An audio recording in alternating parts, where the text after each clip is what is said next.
Hi, this is Adam with Small Town Machine Shop, and it's Sunday. So we got some yard sale finds. This was actually from last weekend.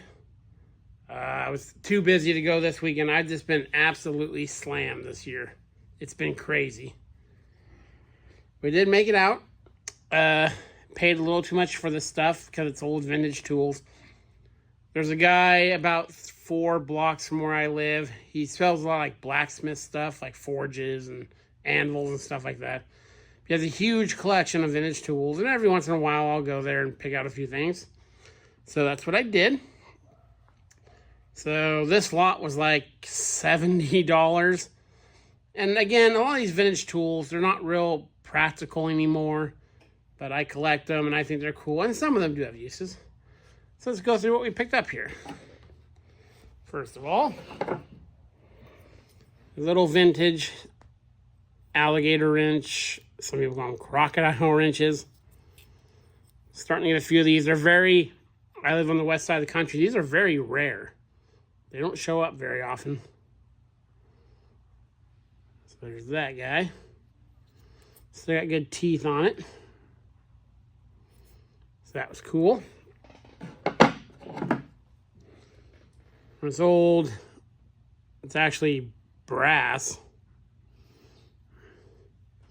Pacific Pumpers Incorporated. For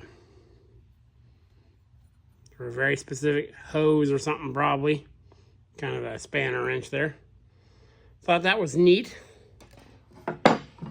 This, I'm big into fire hydrants. This is a vintage fire hydrant tool. There's the 5-sided pentagon shape for the op nut. That's for the hoses. So not like a tool for working on them, but a tool old fire truck would have had on it for putting on hoses.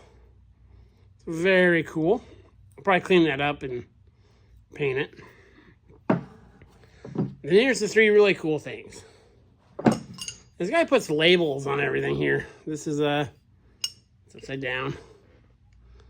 Little giant 14-inch Greenville tap and die. I love pipe wrenches. As you can see, you could change the head to one side or the other. I don't see why you would really do that. Or you could put it on backwards and grip on the back side. Teeth are in really good shape for its age. Made by Little Giant, and there's Greenfield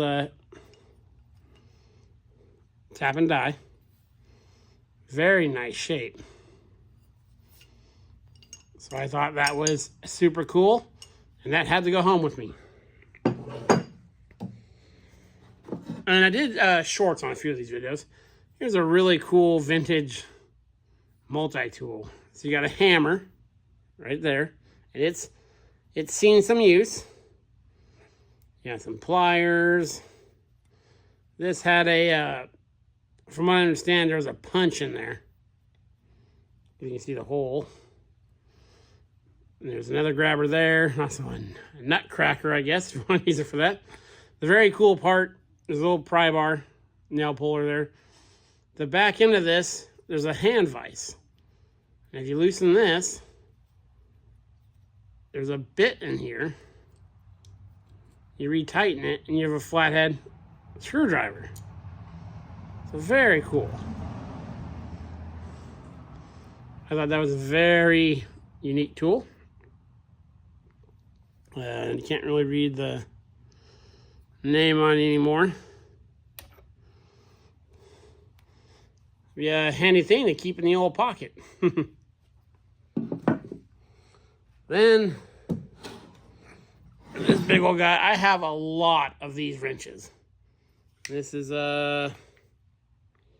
WMB. It's the same company that made that guy right there. So J.H. Williams & Co. Made in USA.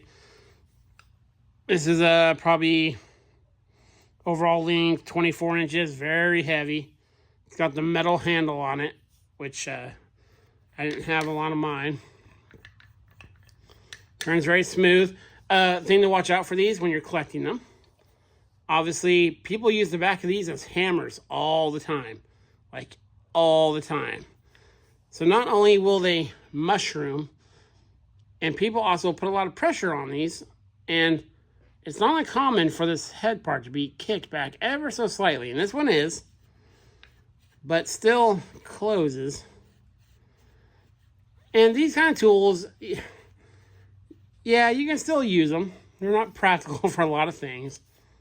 Actually, what they're really good for is bending metal, because it has such a deep jaw here, and it's flat. You see that's closed all the way. A little bit of a gap there. That's not bad though. I collect these vintage. They go by a million names depending where you're at. Monkey wrenches, railroad wrenches, all kinds of names. But that was just very cool. And thought I have probably 50 of these in smaller sizes. They're at yard sales and estate sales all the time. So yeah, some cool vintage tools to add to the old collection. That's all I was really looking for this weekend. Making a lot of room in the shop because there's a big machine coming in very, very soon. So I've been spending most of my time in here reorganizing. So yeah, so I share those with you guys. This is Adam from Small Town Machine Shop. Please comment, like, and subscribe, and thanks for watching.